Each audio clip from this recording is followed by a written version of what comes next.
on imagine la retraite comme le fait de consommer, d'être un consommateur épanoui. Ces pensions de retraite vont s'amenuiser. J'ai cotisé tout ça pour ça. Ça peut être anxiogène d'entendre dire oh là, mais le système est en train de s'effondrer. Je dirais qu'il faut commencer à la préparer peu ou prou quand on se met à travailler. Généralement, on n'y pense pas quand on est en pleine forme et très jeune. Mettre quelques sous de côté tous les mois, tous les trimestres, dès le début de sa carrière, c'est vraiment l'idéal. On a peut-être une vision un peu court terme en disant chouette, je vais payer moins de cotisations, donc je vais mieux gagner ma vie. Mais on oublie du coup que c'est des choses qu'on n'aura pas pour plus tard, pour sa retraite. On aura toujours le temps de mettre un peu de côté. Alors il y a un moment où en fait ce sera quand même trop tard.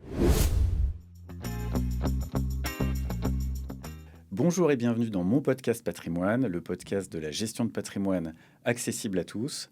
On y reçoit des experts pour avoir les idées claires, on évite le jargon et puis surtout on vous donne des clés pour comprendre vos enjeux patrimoniaux et vous aider à gérer vos placements financiers. Aujourd'hui, on reçoit Laetitia Janin-Naltais, fondatrice et dirigeante de Madamo Conseil. Bonjour Laetitia. Bonjour Mathieu. Et donc le podcast est comme d'habitude préparé avec Tout sur mes finances TSMF Agence. Je suis Mathieu Berthaud, dirigeant et cofondateur de mon partenaire Patrimoine. Et on commence tout de suite sur le thème de la retraite avec une question qu'on a à chaque fois en clientèle, c'est à quel âge il faut que je m'en occupe ? Eh bien Mathieu a un âge à peu près improbable, objectivement. D'accord. Si on veut vraiment la préparer, je dirais qu'il faut commencer à la préparer peu ou prou quand on se met à travailler. D'accord. Voilà. J'entends que les moins de 35 ans vont se dire mais qu'est-ce que c'est que ça ? C'est pas du tout... Et je comprends que c'est pas du tout le moment... Enfin, je comprends qu'ils se disent ça n'est pas le moment parce que j'ai plein d'autres projets. Mais en fait, si on veut la préparer correctement en termes de finances, mettre quelques sous de côté tous les mois, tous les trimestres, dès le début de sa carrière, c'est vraiment l'idéal. D'accord. Après, il y a, on va se dire, grosso modo, à partir de 50 ans, là, ça devient vraiment Oui. l'âge optimal. Oui. Mais avant, ça peut être tout à fait opportun. D'accord. Donc, en gros, il n'est jamais trop tôt pour y être sensibilisé, Oui. s'interroger sur la question. Et en résumé, dès qu'on commence à gagner un peu d'argent, ses premiers salaires, il ne faut pas hésiter à mettre une somme de côté, même indolore et anecdotique dans son budget, pour commencer à amorcer la pompe. Et c'est vrai que souvent, ce qu'on dit, c'est en faisant des versements tous les mois de manière indolore pour son budget, c'est la meilleure façon d'accumuler, de faire cet effet boule de neige pour une épargne retraite pour plus tard. C'est ça. Une expression que j'aime bien utiliser avec les clients, c'est les petits ruisseaux font les grandes rivières. Ouais. Et comme tu dis, quelque chose d'indolore au début, on le met de côté, vraiment de côté, sans se dire, OK, à un moment, j'ai un besoin, je vais aller piocher dedans. Non, on le met vraiment de côté. Et bah, au bout de 35 ou 40 ans de carrière, le petit ruisseau est devenu une rivière sacrément costaud, quoi. D'accord. Alors, même si on commence plus tard, on aura toujours le temps de mettre un peu de côté. Alors, il y a un moment où, en fait, ce sera quand même trop tard, Ouais. objectivement. Mais les petits ruisseaux font les grandes rivières, vraiment. Donc, ce principe de bon sens, en fait, qu'on applique assez souvent dans toutes les placements financiers, les opérations d'épargne, est tout à fait valable pour préparer sa retraite sur un plan financier. Complètement. Parfait. Alors, autre question, c'est comment on s'informe ? Parce qu'on entend dire il faut s'en inquiéter, même quand on voit tout ce qui tourne autour des enjeux de réforme des régimes de retraite. Il faut s'en occuper. Alors, il faut, mais comment on fait ? Vers qui on se tourne ? Et même, nous, un conseil qu'on donne, par exemple, c'est de dire créez votre compte info-retraite.fr, qui est l'endroit où vous avez votre relevé de carrière, les droits pour lesquels vous avez cotisé à des caisses de retraite et même une simulation de ce que vous allez avoir. Est-ce que quand on dit ça aux clients, c'est déjà un bon point de départ ? C'est un conseil archi pertinent pour débuter, puisque le site Info Retraite regroupe tout ce qui est en lien avec la carrière professionnelle, même les contrats supplémentaires. D'accord. Et il n'y a que Info Retraite qui communique sur ces informations. Parce qu'après, chaque caisse a son espace en ligne, avec le site le plus connu, l'assurance retraite, qui met à disposition un certain nombre d'informations. Après, pour les salariés, il va y avoir l'Agir Carco, qui a son espace aussi très efficace. Voilà, toutes les caisses ont leur espace d'information. On peut les appeler, leur écrire, il y a la zone de messagerie en ligne. Voilà, mais c'est caisse par caisse. Pour avoir une vue globale, exhaustive, le site Info Retraite, c'est top. D'accord. Sachant qu'à peu près toutes les caisses proposent un outil de simulation. Donc, qu'on soit indépendant, vétérinaire ou agent général d'assurance ou salarié, on a toujours de toute façon un moyen de récupérer une simulation alors qui tient compte des données enregistrées. Voilà, c'est un des Oui, points sensibles qu'on c'est va aborder. c'est la limite, effectivement, mais c'est aussi un moyen, en allant constater peut-être qu'une information est incomplète ou erronée, de se dire: «Tiens, je m'en occupe maintenant, avant de devoir m'y mettre, quand il est, trop tard». Parce qu'on a dit: «Il est jamais trop tôt pour s'en occuper». Tu disais tout à l'heure, il y a quand même un moment où ça devient un peu tard, même si on met un coup de collier, et le fait de s'informer, notamment, sur, sa reconstitution de carrière, un des points d'ailleurs que toi tu évoques avec tes clients, tu fais la reconstitution, pardon, de carrière avec eux. C'est un élément qui est important parce qu'on part un peu en spéléologie, dans mes premiers emplois. Est-ce que j'ai gardé mes feuilles de paye, même si j'ai été stagiaire rémunéré, ou si j'ai été jury pour un examen, tout ça peut rentrer en ligne de compte, hein. Ah oui, tout compte. Donc en fait, dès qu'on a notre premier emploi, même le job d'étudiant à 18 ans, voilà, l'été, il faut absolument garder ça parce qu'en plus, les droits sont acquis, sur la base de cotisation et pas sur la durée du travail. Donc D'accord. plein de petits jobs, comme on les appelle, bah, ça peut vite donner 2, 3, 4 trimestres. Et quand on voit le nombre de trimestres qu'il faut avoir cotisé pour obtenir le taux plein, tous les Oui. justificatifs sont bons. C'est-à-dire qu'ils Donc ils sont pas douloureux au début, mais à la fin, s'il manque quelques trimestres, ça devient plus difficile si on a oublié quelques-uns en route. Et on reviendra sur un sujet tout à l'heure que tu maîtrises très bien et qui nous revient aussi très souvent par les clients, c'est ces fameux, cette notion de rachat de trimestre. À quel moment il faut le faire? Rachat hors notre rachat, c'est un peu ce qui revient. Mais je reprends un point que j'évoquais rapidement tout à l'heure. Vers qui on se tourne concrètement? Parce qu'on n'a pas dans la famille forcément un spécialiste retraite. Si on va voir son banquier, c'est pas forcément son sujet de prédilection. Alors toi, tu as monté ton entreprise, on y reviendra tout à l'heure, en tant qu'experte retraite. Mais vous n'êtes pas très nombreux sur le marché. En tout cas, on vous identifie pas très bien. Donc, qui allez voir concrètement? en effet, on n'est pas très nombreux. Alors, il y a quelques acteurs très connus, des grosses maisons, si je puis dire. Et après, je me rends compte d'ailleurs, avant de venir te retrouver, je discutais avec un partenaire conseiller patrimonial comme toi qui me dit: Est-ce que tu connais telle société? Je dis: Bah non. Il me dit: En fait, c'est un de tes confrères qui est lyonnais qui commence à s'implanter sur le réseau parisien. Et en fait, ce sont. Alors, on peut s'orienter vers un expert comptable qui aura un premier niveau de D'accord. connaissance. Voilà, parce que l'expert comptable conseille le chef d'entreprise qui, à un moment, se Mm. questionne sur sa rémunération et ses droits qui en découlent. Il va y avoir les conseillers patrimoniaux qui ont souvent un premier niveau, comme tu l'as, Mm. premier niveau de répondant, les banquiers un petit peu, les assureurs un petit peu. Et après, bah, ça va être tapé sur Internet, D'accord. expert retraite, conseiller retraite. Et puis alors, du coup, il y a les grandes maisons qui vont apparaître. Et après, ça va être les indépendants comme moi qui se font connaître, soit parce qu'ils ont un site très bien monté. Et donc, ils vont ressortir par l'algorithme de recherche. Et sinon, après, c'est par le bouche à oreille, le réseau professionnel, la participation à des événements dans sa ville aussi. Moi, j'ai fait D'accord. rédiger un En article local. en local. Je suis allée voir un des journalistes du journal de ma ville en lui disant, bah, je viens de m'installer dans ma ville, dans notre ville. La responsable élue municipale des entrepreneurs m'a dit que vous pouviez faire un papier sur moi. Bah voilà, on D'accord. se rend compte et je vous explique ce que je fais. Et c'est cette façon-là qui est pratique pour nous se faire connaître et du coup pour le tout venant de pouvoir savoir à qui s'adresser. Oui. Donc encore une fois, alors c'est un peu un mantra chez nous, le fait de dire s'occuper de ses placements financiers, de son patrimoine, de sa retraite dans toutes les dimensions que ça peut avoir.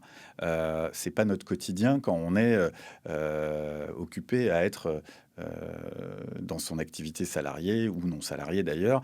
Très souvent d'ailleurs, tu évoquais le cas du chef d'entreprise, il mobilise toute son énergie, tout son temps pour son activité. Et à un moment, il se retourne en se disant: mince, mais j'ai pas eu le temps de m'occuper de moi ou de ma retraite. Donc ça, c'est vrai que c'est un cas qu'on constate assez souvent. Et ça me fait penser au point qui est déterminant aujourd'hui. C'est en fonction de son statut professionnel, si on est salarié ou non salarié, on n'est pas du tout égal devant la préparation à la retraite. Est-ce que toi, tu as des cas typiques ou symptomatiques de je suis salarié ou je suis non salarié, et ça a une incidence directe sur la manière dont je dois me préparer à la retraite? Bah, tout à fait. Les dirigeants non salariés n'ont pas les mêmes cotisations que les salariés. Alors après, chaque caisse professionnelle a son barème de cotisation, mais pour la caisse la plus connue, la Sécurité sociale des indépendants, les taux de cotisation retraite sont moins élevés en complémentaire que les salariés. Donc mécaniquement, moins de cotisation, moins de droits plus tard. Un des partis pris de certains créateurs, c'est de se dire, moi, je veux la meilleure protection, donc je choisis tel statut, ou je veux payer le moins de cotisations Ouais. possible, je choisis tel autre. C'est un choix, mais qui doit être pris, je pense, une fois qu'on a balayé tout le spectre en lien avec le statut, donc la protection sociale, les cotisations, les droits futurs. Et ça, c'est hyper important. Donc passer en revue toutes les cotisations qui vont être précomptées et qu'est-ce que ça génère plus tard au regard de chaque caisse professionnelle. Ça, c'est vraiment... D'accord. Ce que vraiment- tu dis, c'est quand on prend sa décision, on a peut-être une vision un peu court terme en disant chouette, je vais payer moins de cotisations, donc je vais mieux gagner ma vie. Mais on oublie du coup que c'est des choses qu'on n'aura pas pour plus tard pour sa retraite. Et souvent, on a en tête des ordres de grandeur en disant à la retraite, je vais gagner moitié moins que mon dernier revenu d'activité. On sait que le sens de l'histoire, c'est malheureusement que ces pensions de retraite, qu'on soit salarié et encore plus dans le cas des non-salariés, vont s'amenuiser, cette fameuse retraite par répartition. Et du coup, si on ne crée pas une retraite par capitalisation, on se retrouve coincé ou en tout cas très embêté pour boucler son budget à un moment où justement l'idée ce serait de profiter du temps qu'on a pour profiter de sa retraite. C'est ça. Et en t'entendant, ça me fait penser au premier mot qui m'est venu quand tu m'as demandé de participer à ce podcast. C'est le mot pédagogie.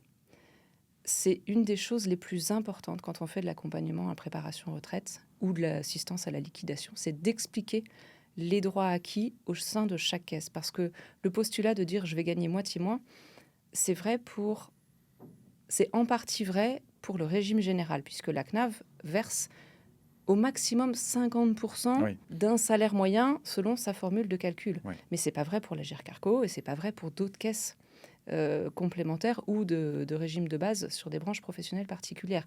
Donc, premier point, expliquer la formule de calcul pour faire tomber certains mythes, certaines idées reçues.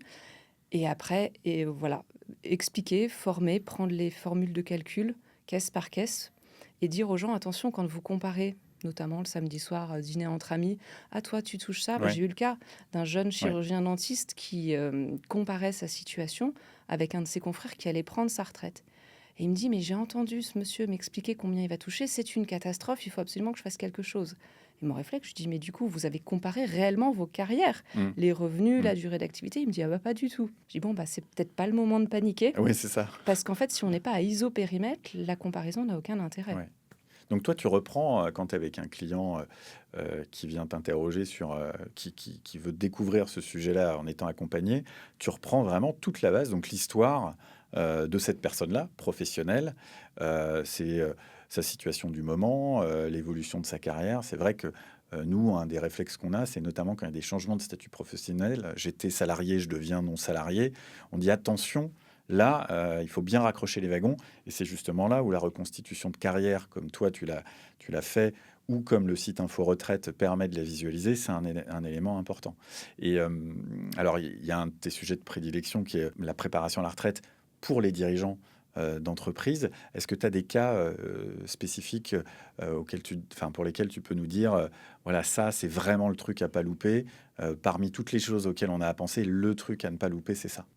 J'ai envie de dire, tout est important, en fait. D'accord, pour la retraite, ok. Oui, alors tu disais, je fais la reconstitution de carrière. En fait, moi, au cours du premier ou du second rendez-vous avec le client, je lui dis, mais racontez-moi toute votre carrière. On ne regarde pas le relevé de carrière. Racontez-moi D'accord. de mémoire tout ce que vous avez fait. Et ensuite, moi, je prends des notes. Et ensuite, je vais voir si ça c'est bien retranscrit sur votre relevé de carrière. Parce que certains me disent, mais tout est sur le relevé de carrière. Pourquoi vous me posez les questions? Je dis, mais en fait, le relevé, il peut y avoir des trous dans la raquette. Donc, surtout, racontez-moi. Et c'est là aussi que je leur dis, si vous avez des justificatifs avec des éléments de rémunération importants ou les premiers bordereaux de cotisation quand vous avez changé de caisse de rattachement, envoyez-les-moi. Donc là, les archives personnelles sont primordiales. Donc, pas de cave humide, s'il vous plaît. Scannez tout. Voilà, il faut avoir des archives personnelles aussi rigoureuses que les archives professionnelles. D'accord. Et après, pour les chefs d'entreprise, oui, ça va être les premières années d'affiliation, garder les bordereaux d'appel parce qu'il peut y avoir des dispenses de cotisation. Et qui dit dispense de cotisation, dit pas de droit plus tard. Ouais. Donc quand je dis, mais moi, tiens, je miracle. constate que vous avez des trimestres, mais pas de points. Ah oui, je sais plus. Alors, bon, à force, moi, je me dis, c'est telle caisse, c'était sa première année de cotisation. Je sais que dans l'historique, il y avait une dispense de cotisation, donc pas de droit. Voilà. Mais ça va être... Donc, les premières années d'affiliation, c'est intéressant de garder vraiment les justifs. Bon, après, il faut tous les garder, mais les primordiaux de premières années, quand il y a des éléments particuliers dans la vie de l'entreprise, une chute Ouais. de rémunération ou une augmentation très importante. Là, en période Covid, il y a eu des échéanciers de paiement très importants, mais du coup, les caisses ne donnent les droits que quand l'échéancier est apuré. Or là, aujourd'hui, il y a des personnes qui n'ont pas fini de payer l'échéancier. Donc le relevé de carrière n'est pas à jour. D'accord. Donc ils me disent: ah, mais c'est faux. Bah, peut-être pas complètement. Ouais. Envoyez-moi un avis URSSAF. Voilà, je démêle un peu la plotte. Oui. Donc en fait, toute situation un peu atypique mérite de conserver les justificatifs avec Ouais. encore plus d'attention que le reste de la carrière. Donc il y a un travail de pédagogie, de fiabilisation des infos qu'on a, de complétude, le mot est pas très joli, mais pour compléter les infos dont on dispose. Et toi, alors j'ai ça en tête sur une cliente qu'on a la chance de suivre tous les deux. Tu vas chez les clients et faire la spéléo sur les vieilles feuilles conservées sur des bulletins de paye, etc. Mais concrètement, c'est ça aussi. Donc, Oui, oui, tout à ouais. fait. La reconstitution de carrière, en effet, là, depuis 10 ans que je fais de l'accompagnement à la préparation, j'ai vu les tout premiers bulletins que j'ai vus, c'était les bandes Ouais. en carnet Hexaconta qui font peut-être 30 cm de long, où il y a quelques colonnes. Bon. Et puis après, on voit les premiers bulletins, alors carnet Hexaconta aussi, où tout était rempli à la main. Voilà. Alors moi, ça m'amuse beaucoup parce que j'aime bien l'histoire Oui. du droit social français. Donc D'accord, ouais. voilà, j'y trouve un intérêt. Les personnes me disent: ah, vous venez à la maison, trop bien, je vous prépare toutes Ouais. les archives, débrouillez-vous. Donc ça les soulage et ça les aide à être un peu plus moteurs dans l'étude, parce que comme je viens, je peux poser des questions. Ils ont aussi rouvert leurs archives, donc de temps en temps, ils retrouvent des papiers qu'ils Ouais. avaient C'est oubliés. l'occasion, en fait. Ouais. C'est ça. Ouais. Et Donc, puis, moi, ça me permet aussi de temps en temps de voir des choses auxquelles ils avaient plus pensé. Je dis: ah bah là, en fait, c'est intéressant. Racontez-moi ce qui s'est passé. Peut-être que vous avez un autre justif. Voilà, c'est vraiment un travail efficace. Donc, si les documents sont pas scannés, je peux me rendre à domicile. Donc, on rentre dans une certaine intimité patrimoniale, on va dire, avec les clients. Et d'ailleurs, c'est le cas sur nos métiers de conseil. On est évidemment sans dire qu'on veut tout savoir de la vie des gens, c'est pas ça. Mais ce qui est important, c'est d'avoir une vision la plus complète possible pour ensuite apporter un conseil éclairé. Et donc, effectivement, pour la retraite, on ne déroge pas à la règle, sachant que on dit souvent, la gestion de patrimoine s'adosse au projet de vie des clients.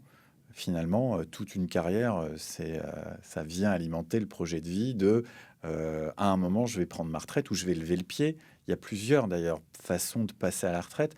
On a entendu récemment la possibilité de pouvoir faire une retraite progressive. C'est aussi des choses sur lesquelles tu les accompagnes. Comment faire le cumul emploi-retraite, des choses comme ça?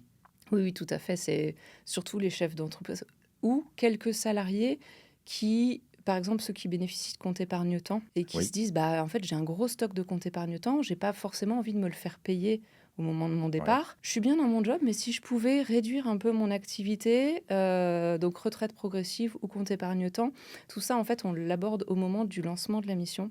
En fait, moi, pour envoyer une lettre de mission, je m'entretiens avec la personne au moins une demi-heure en disant: racontez-moi ce qui fait qu'on s'en parle aujourd'hui. Ouais. Voilà.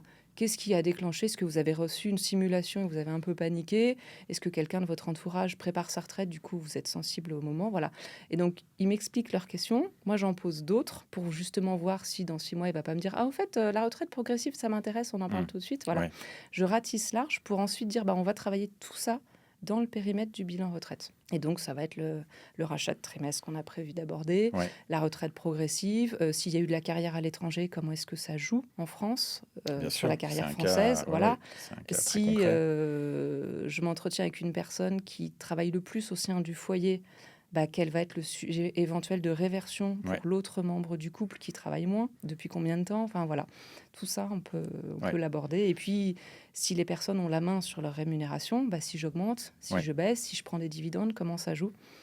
Et puis des cas qu'on a traités ensemble et que j'ai traités, c'était amusant, au même moment avec d'autres personnes, l'inaptitude au travail. Ouais. Et du coup, quand il y a une rente d'invalidité, bah, comment ça joue ou pas sur la retraite? Bien sûr. Il y a des questions vraiment importantes à creuser pour aider à préparer. Oui, parce que ces événements de vie qui arrivent, on les gère quand ils nous arrivent au quotidien. On va pas remettre tout ça en perspective en disant, bah, tiens, ce qui a une incidence dans mon quotidien, ce dont je m'occupe, il faut que je pense aussi à l'incidence que ça peut avoir dans 20 ans, quand je vais prendre ma retraite, etc. Alors, transition parfaite, puisque tu évoquais le rachat de trimestre.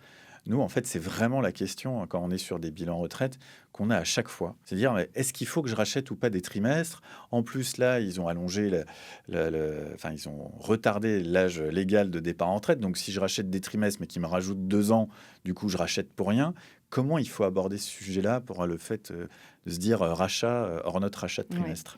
Bah, le premier point, ça va être de regarder quelles sont les raisons légales qui autorisent le rachat. Parce qu'on, D'accord. hélas ou pas, on ne peut pas écrire à la CNAV ou à sa caisse de rattachement en disant bonjour, j'ai vu que j'ai quelques trous, à combien s'élève le chèque et je vous l'envoie. Ça marche pas. Donc il y a des conditions à respecter. Et une fois que les conditions sont respectées, on va regarder si financièrement c'est rentable de racheter. Parce que le coût du rachat dépend de l'âge de la personne, au jour où on lance le dossier, et de ses revenus ou de l'année d'avant ou des 3 années avant. Et plus on est âgé et mieux on gagne sa vie, plus le coût du rachat est cher. Ouais. Donc si ça permet de partir avec le taux plein et qu'on se dit, bon, j'investis à un instant T, mais ça améliore tellement ma rente qu'avec 25 ans d'espérance de vie, je compense le coût du rachat, c'est déjà pas mal. Et il y a un D'accord. autre point important qui rentre en ligne de compte, c'est que le rachat de trimestre a un impact sur le revenu fiscal que Oui. l'on déclare. Et donc, si on paye sur 3 ans, par exemple, le rachat, ça va être les revenus des 3 années concernées qui vont être impactés. Donc, l'économie d'impôt générée par le rachat doit aussi être prise en ligne de compte pour l'analyse vraiment exhaustive de l'intérêt de racheter ou pas. Ouais, tu as Et raison, une il y fois a cet effet-là, pardon, de déductibilité des sommes rachetées sur les revenus sur 3 ans, hein, c'est ça que tu disais? c'est au maximum sur Pendant 3 3 ans. ans, Parce ouais. qu'on peut, en fonction du nombre de trimestres qu'on rachète, Mm. soit on paye comptant, soit on peut Ok, étaler d'accord. jusqu'à 3 ans. Et donc, une fois qu'on a balayé tous ces sujets, le cadre légal du rachat, combien ça me coûte, combien ça me rapporte et quelle est mon économie d'impôt, là, on a balayé tout le spectre et on D'accord. peut dire si oui ou non c'est Ça vaut le pertinent coup, de racheter. d'accord. Voilà. Oui, parce que souvent on se dit, un peu ce que tu disais, si on le fait plus tard et qu'on est sur une base de rémunération plus élevée, bah, du coup, ça va pas valoir le coût, c'est OUT, et donc autant mettre ça de côté. Mais en fait, ce que tu dis, c'est non, il faut bien analyser tous les critères, voir l'éligibilité pour ensuite chiffrer l'opération et pas seulement sur le moment, Mm. mais de dire oui, effectivement, avec une espérance de vie, en plus on a un allongement de la durée de vie, et tant mieux, l'effet de levier dans le temps, il va être beaucoup plus fort. Autre sujet que tu évoquais tout à l'heure et qui est particulièrement important dans certains cas pour des couples, ça va être cette réversion de la pension de retraite.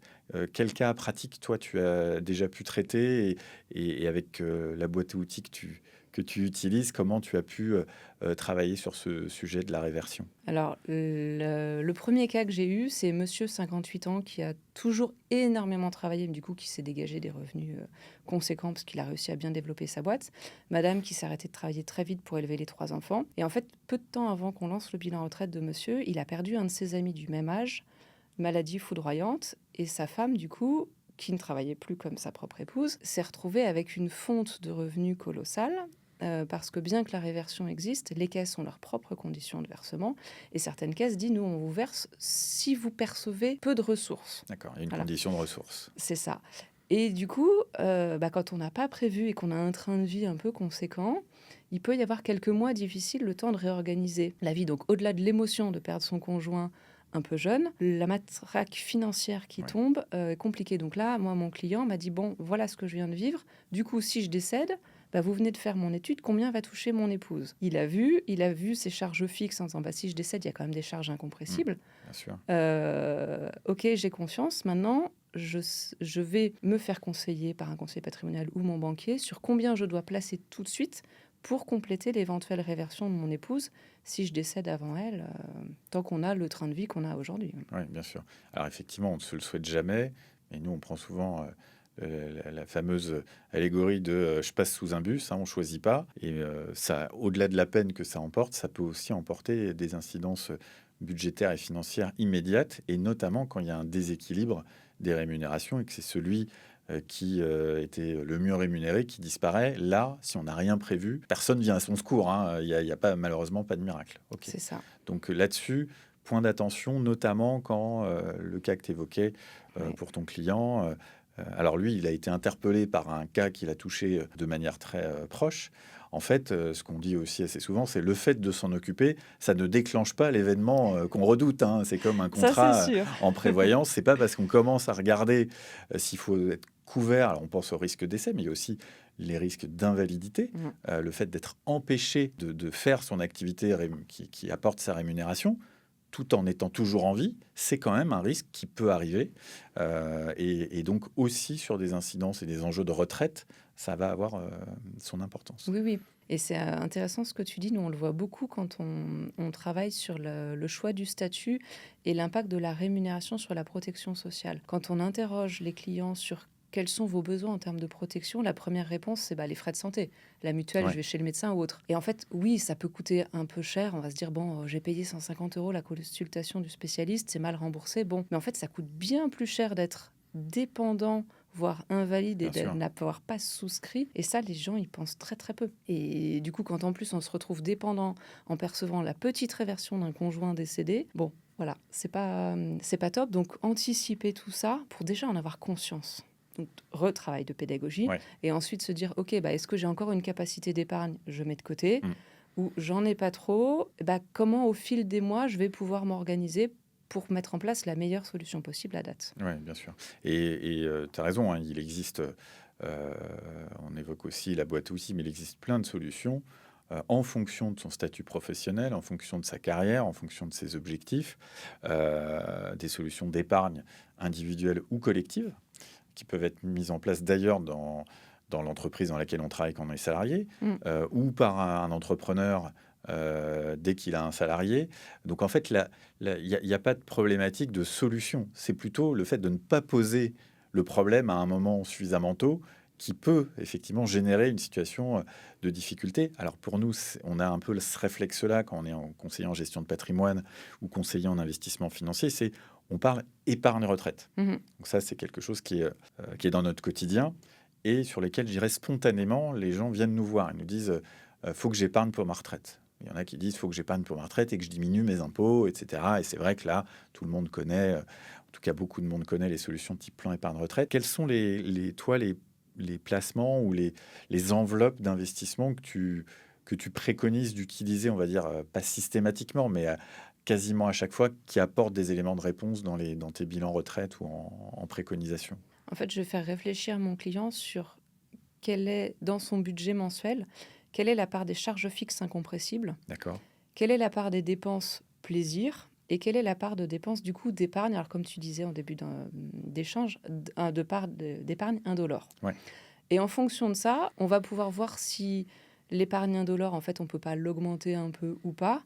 Et après, ça va être, est-ce que vous voulez placer sur un support qui ne sera libérable qu'à la retraite? Parce qu'il y en a, alors avec quelques cas de départ anticipé, de libération anticipée, mais sinon on met sur un produit, ce sera que la retraite et on n'y touche plus, ou un autre produit qui rapporte un peu d'intérêt tous les ans, mais éventuellement vous pouvez sortir l'argent s'il y a un besoin autre que la retraite, parce que fuite d'eau dans la maison ou dans l'appartement, il faut refaire la cuisine. Bon, voilà, il y a quand même un peu urgence sur le quotidien, mais voilà, moi je fais réfléchir sur l'épargne disponible et ensuite le support le plus adapté, parce que certains vont me dire, moi ça m'intéresse de percevoir une rente, donc me proposez pas un produit qui me sort un capital, parce qu'en fait sinon je suis un peu panier percé et je risque de dépenser. Trop dépenser. Voilà, et d'autres me disent, en fait ça me rassure d'avoir de l'argent qui tombe dans les mois. Panier percé ou pas, c'est même pas le sujet, c'est ils préfèrent que ça tombe tous les mois. Voilà. Et en fonction de ça, je dis, je connais quelques produits, on va voir ensemble un conseiller patrimonial qui propose aussi des contrats, où on va voir un assureur ou votre banquier ou votre expert comptable. Enfin voilà, je travaille beaucoup en interprofessionnalité, parce que c'est comme ça qu'à nous tous, on a la vue la plus exhaustive de la situation et qu'on peut apporter le meilleur conseil à nos clients. Et tu as raison, il y a la stratégie d'épargne, comment constituer une épargne, et puis il y a aussi la stratégie pour consommer son épargne une fois qu'on a la retraite. Toutes les solutions d'épargne retraite bloquées jusqu'au moment où on va liquider ses droits à la retraite, c'est pas parce qu'on liquide ses droits à la retraite qu'on est obligé de récupérer la totalité des capitaux qui sont sur un plan d'épargne retraite, etc. Au contraire, il faut plutôt se poser la question de dire, là, je vais avoir besoin de manière récurrente de sommes pour compléter mon budget mensuel. Là, je vais avoir besoin de financer un gros sujet ou un gros projet. Nous, ce qu'on aime aussi mettre en avant, même si ce n'est pas toujours des sujets faciles à aborder, mais il y a une dimension de pédagogie et de psychologie, c'est dire on imagine la retraite comme le fait de consommer, d'être un consommateur épanoui. Il y a un moment, à la retraite, alors ce n'est pas le cas pour tout le monde, mais il va peut-être falloir aménager son cadre de vie ou faire appel à des services d'aide à la personne pour des choses du quotidien. Et ça a un coût. Et effectivement, si c'est pas généralement, on n'y pense pas quand on est en pleine forme et très jeune. Donc, si on se dit pas spécifiquement, c'est ça qui va m'arriver, le fait d'avoir une épargne de côté au cas où, c'est toujours une bonne chose. Et puis, s'il en reste au moment où on disparaît, ben, ce sera transmis dans une enveloppe qui sera adaptée. Donc, OK. Donc, effectivement, on a cette boîte à outils et on a des experts comme toi qui peuvent intervenir pour dire voilà vos enjeux à vous, c'est Mmh. ça, compte tenu de votre mode d'activité, de vos enjeux, de votre situation. Alors, on a un peu évoqué le cas des couples. Aujourd'hui, il y a différents modes de vie avec famille reconstituée. Il y a beaucoup d'impact. Qu'est-ce que tu retiens, toi, aujourd'hui, dans les cas vraiment que tu as pu traiter où tu dis là-dessus, par exemple, si les gens avaient été accompagnés plus tôt ou s'ils m'avaient rencontré un peu plus tôt, par exemple, toi en l'occurrence, on aurait pu faire des choses. Est-ce que il y a des cas comme ça qui peuvent interpeller nos auditeurs en disant ah bah tiens finalement ça me concerne, faut vraiment que je m'en occupe. Ouais, ce sont les couples pas mariés. D'accord. Parce que la réversion, sauf peut-être quelques rares cas que je n'ai pas vus, il y a une condition de mariage. Oui. Voilà. Et une des premières études que j'avais faites, ça m'avait frappé. Un couple, il tenait une entreprise qui tournait super bien, pas marié. Et donc à un moment, je dis bah il y a un enjeu de réversion là. Et donc je dis bah les conditions, il y a première condition de mariage. Et le monsieur me dit mais en fait on n'est pas mariés. Ah bon bah voilà, vous savez ce que vous pouvez faire la semaine prochaine, hein, déposer les bancs à la mairie, il va falloir faire quelque chose. Enfin voilà, bon après depuis, j'ai appris qu'ils se sont mariés et ils vivent toujours, ils sont toujours en activité alors que bon, ils méritent bien la retraite, mais ça tourne. Donc là, je me suis dit: «Ouf, ils ont entendu le conseil» et peu importe la raison pour laquelle ils ne s'étaient jamais mariés, Oui, là, bien ils sûr. ont vu l'intérêt financier au-delà de l'état civil et de tout ce que du qu'en dira-t-on éventuellement. Mm.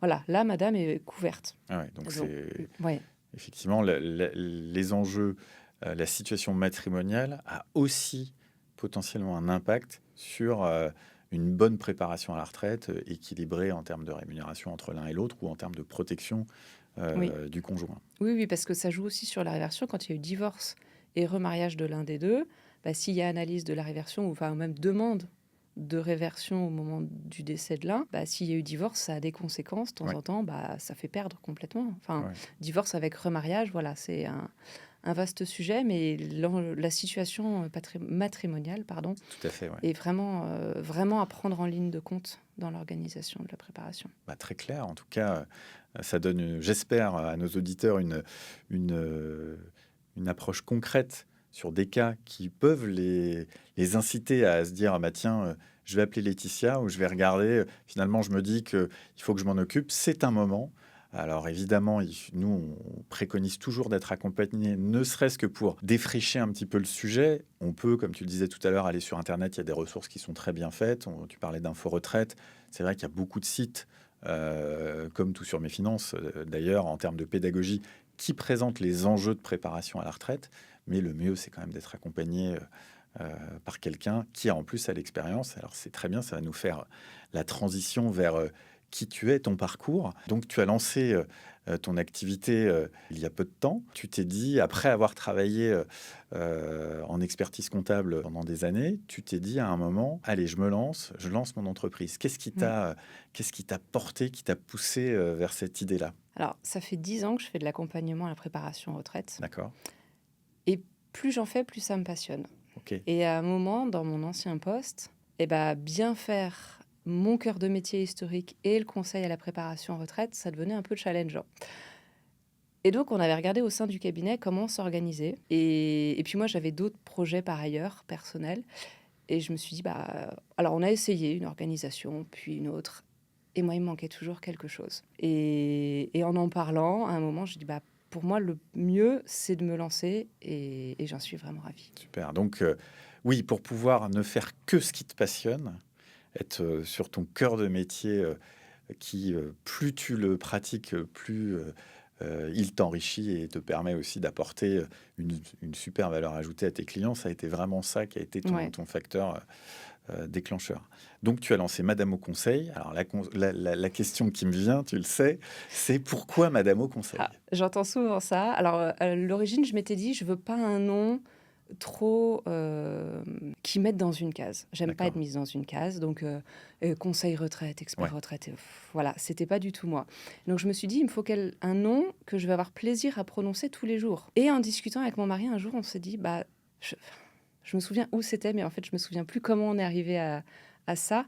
En fait, Ma, Da et Mo sont les premières lettres des prénoms de mes 3 filleuls. D'accord. Voilà. Et Chouette. donc je me suis dit, ah bah, comme ce sont des ados que j'adore, prononcer ça tous les jours ou presque en pensant à eux, ça me va bien. Génial. Oui, parce que moi, je me disais, Madame au conseil, il y a une dimension féminine. On dit et on regrette d'ailleurs que nos métiers soient pas suffisamment incarnés par des femmes. Heureusement, c'est en train de changer. On essaie de faire d'ailleurs avec ce podcast que les femmes qui prennent des initiatives dans la gestion de patrimoine, les placements financiers ou la préparation à la retraite soient mises en avant. On considère que c'est hyper important. Et je m'étais dit, Madame au conseil, ça peut être la dame au conseil, mais pas du tout. Finalement, c'était Non, absolument pas mais alors ça, mais certains disent super. Madame Conseil. Madame conseil, Certes, d'accord. voilà, il n'y a pas très longtemps, il y a quelqu'un qui me dit, mais pourquoi Madame Conseil? Presque. Ouais, Mais voilà, la lecture un peu rapide, il avait une femme en face de lui, bah, il s'est dit Madame. d'accord. Bon, Voilà. c'était. Oui, oui, oui. C'est un peu le raccourci facile qu'on peut avoir en tête,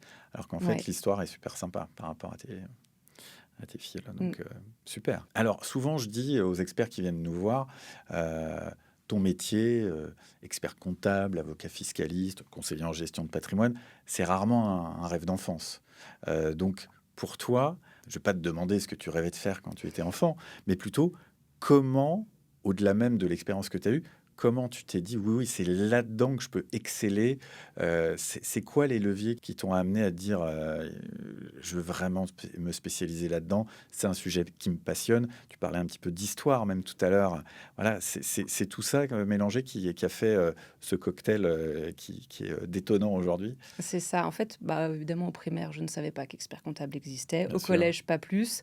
Au lycée, bon, quand en seconde, on m'a dit quelle première tu veux. Là, j'ai commencé à regarder un peu ce qui se passait. Puis dans ma famille, il y a un expert comptable. Donc j'ai commencé un peu D'accord. à creuser le sujet. Et puis en fait, c'est venu au fil de l'eau. En fait, plus les années ont avancé, plus ces études m'ont plu. J'aimais autant le droit fiscal que le droit du travail. J'ai eu des profs très intéressants, des classes avec une bonne énergie. Donc en fait, voilà, je crois que plus j'ai avancé dans les études, meilleure j'étais. Et ouais, c'est l'intérêt des gens que j'ai rencontrés, du métier, de l'écoute aussi, que j'ai pu avoir à certains moments. Je me suis dit, ah, mais ça c'est intéressant, j'y vais. Alors, j'aime bien dire que moi, quand une porte s'entrebâille, je regarde ce qu'il y a derrière. Hmm. Ça me plaît pas, bon, je referme. Ça me plaît, bah, voilà, j'entre dans la pièce.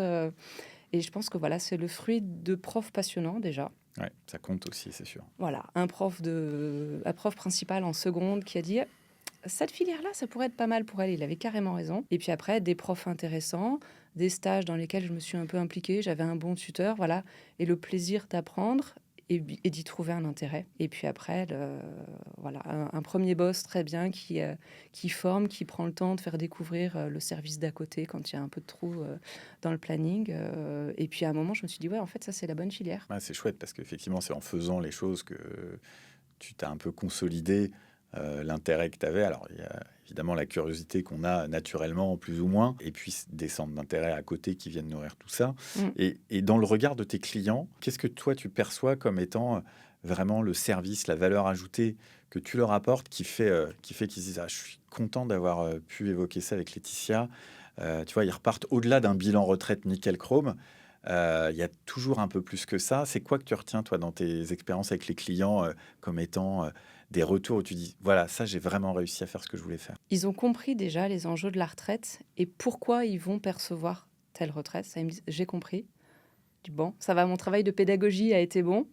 Et après, ils me disent, ah, je suis rassurée.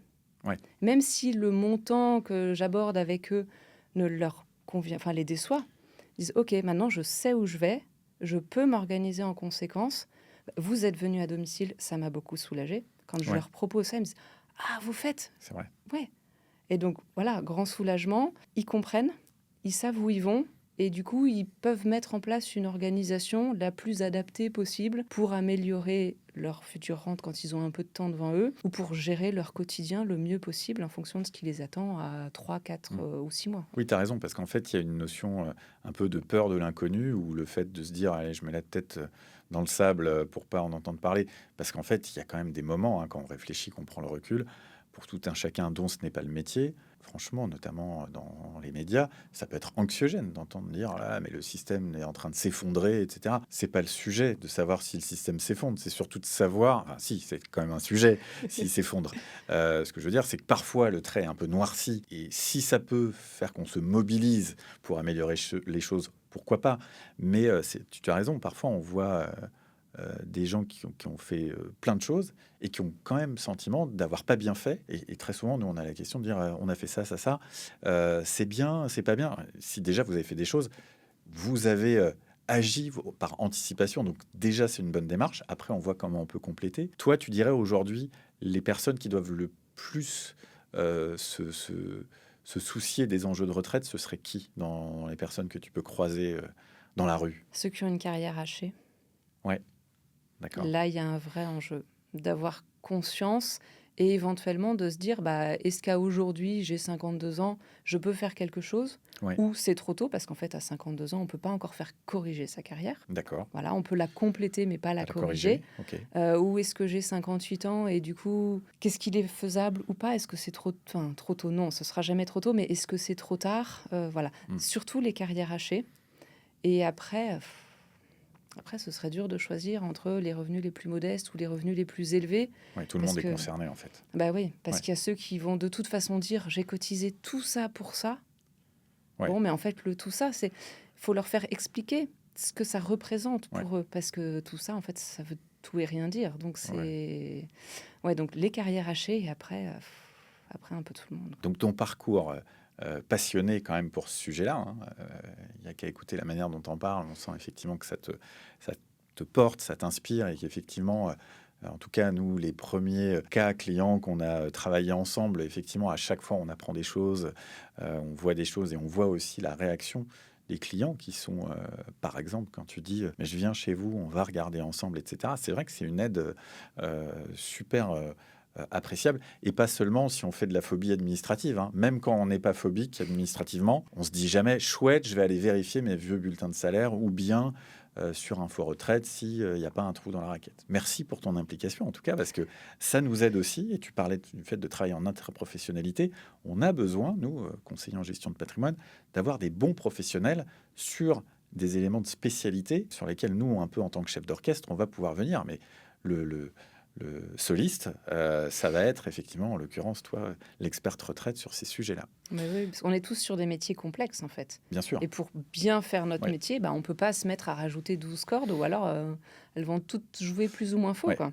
Ouais. Il y a besoin d'un chef d'orchestre, il y a besoin de suffisamment d'instruments dans l'orchestre, mais effectivement, faut savoir aussi bien cibler l'expertise. Donc, il faut que ton métier soit plus connu, si j'entends bien. Oui. Ça fait partie d'ailleurs des sujets où la pédagogie, encore une fois, un sujet qui te tient à cœur, est importante, en montrant concrètement pourquoi le fait de dire qu'on est expert de ceci ou de cela, comme tu le dis encore une fois, ce sont des métiers complexes. Le quotidien de nos concitoyens, c'est pas de rentrer dans un niveau de détail systématique, mais en revanche, c'est bien de comprendre les enjeux, ce que tu dis depuis tout à l'heure. Et faire tomber les idées reçues. Aussi, oui, parce que ça peut être un biais en prise de décision qui peut être un vrai piège, un vrai faux ami, en disant oui, mais moi j'ai toujours su que, ou j'ai toujours compris que. Ouais, mais en fait, si on met les chiffres, pas du tout.